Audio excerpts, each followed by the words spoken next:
Stuffing के test को बढ़ाने के लिए छोटा आधा चम्मच हम इसमें डालेंगे पिसा हुआ काला नमक। थोड़ा सा हमने यहाँ पर लिया है हरा धनिया, वो हम इसमें ऐड कर लेंगे। इन सब चीज़ों को हम अच्छी तरह से मिक्स कर लेंगे। हमारी कचौरी की जो स्टफिंग है वो रेडी हो गई है। स्टफिंग को ठंडा करने के लिए हम एक बाउल में निकाल लेंगे। स्टफिंग को हमने बाउल में निकाल लिया है, इसे हम ठंडा होने देंगे। यहाँ पर स्टफिंग ठंडी हो गई है। इसके हम छोटे छोटे से बॉल बना लेंगे। हाथों पे हम थोड़ा सा ऑयल लगाएंगे।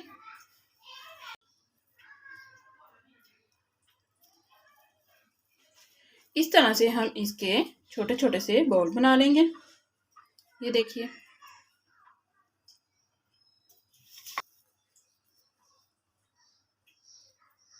आपने नोटिस किया होगा कि स्टफिंग बिल्कुल भी गीली नहीं है। जो टिप्स मैंने आपके साथ शेयर की हैं, इसका यही फायदा है कि इसमें जो नमी थी वो खत्म हो गई है।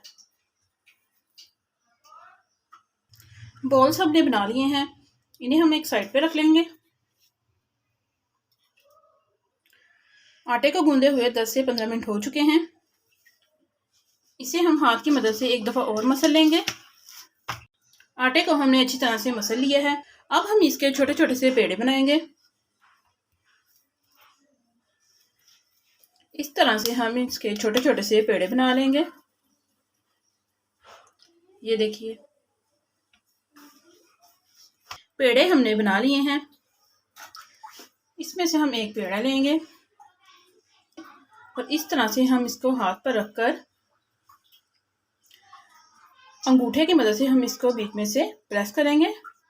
इस तरह से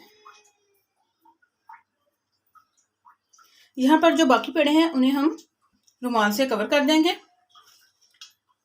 इस तरह इसको हम हाथ की मदद से यूं प्रेस करते जाएंगे। मैं इसको बेलने से नहीं बेल रही, हाथों से ही इसको हम प्रेस करेंगे। इस तरह से इसके जो किनारे हैं वो बारीक करेंगे और नीचे से हम थोड़ा सा इसको मोटा रखेंगे। इस तरह से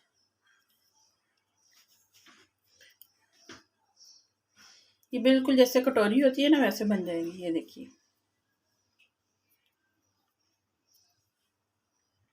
इसके दरमियान में हम रखेंगे आलू की बॉल जो हमने बनाई थी और इसको हम इस तरह से इकट्ठा करते जाएंगे। इस तरह से ये देखिए, इस तरह डो है वो हम इकट्ठी कर लेंगे। सारी जो डो है उसको हमने साइडों से इकट्ठा कर लिया है, यानी उसको हमने सील कर लेना है। और इस तरह से हम इसको प्रेस कर देंगे और इस तरह से हाथों से थोड़ा सा हम इसको प्रेस कर लेंगे।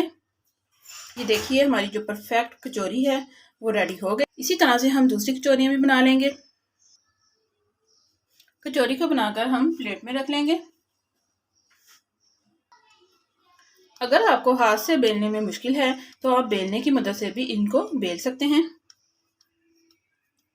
और अगर ये वाला जो आटा है आपका ज़्यादा है, बड़ा है, तो आप इसको यूं उतार दें।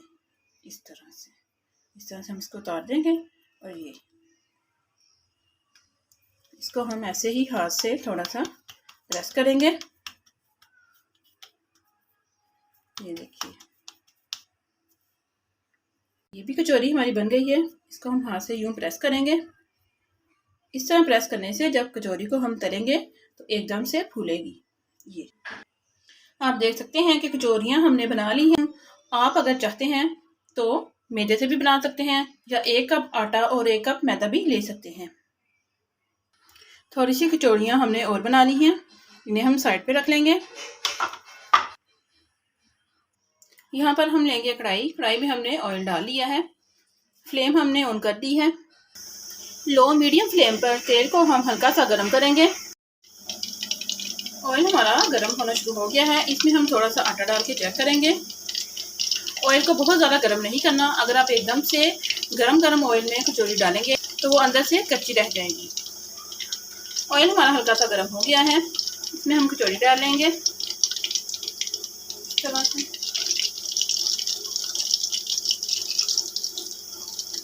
ये देखिए, हमने कचौरी जो है वो डाल ली है।